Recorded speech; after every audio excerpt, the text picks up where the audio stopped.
Hey, this is Chris Goff, and let me tell you how to get started in real estate with no money and no credit. Hey, I didn't believe it years ago either, but let me tell you something. That's where I started. So nobody out there can tell me that you can't do this without money or credit. What you need is just the knowledge. That's it, on how to go do that.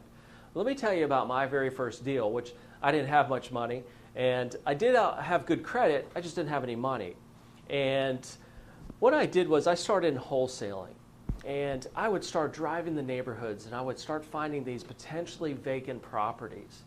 And I would locate the owner, and I would call the owner, and I would ask him, "Hi, my name is Chris.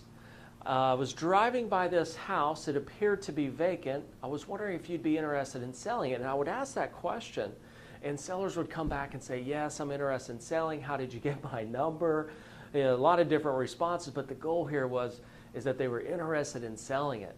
And what I did is I went over to the property, I inspected it, I put all my calculations together and made an offer. And the seller took it. The seller accepted my very first offer. If the seller ever takes your first offer, you pay too much, right?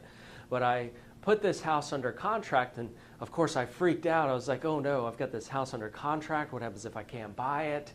What am I going to do with this? But I was told, hey, there are a lot of people out there that are looking to invest in real estate. They just don't have the time or means to get out there and locate these great deals.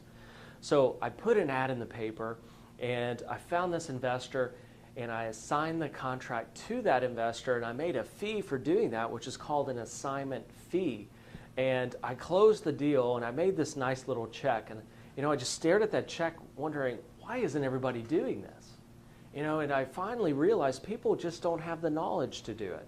Otherwise, they would be doing it. So it's a great way to get into real estate if you have no money and no credit, because you're simply not buying houses. You're not going to a bank and begging for a loan. You're simply putting a house under contract, assigning that contract to a new investor, and making a little bit of money in that process. Thanks for joining us, and for more great tips, visit us online at rreinetwork.com. We'll see you later.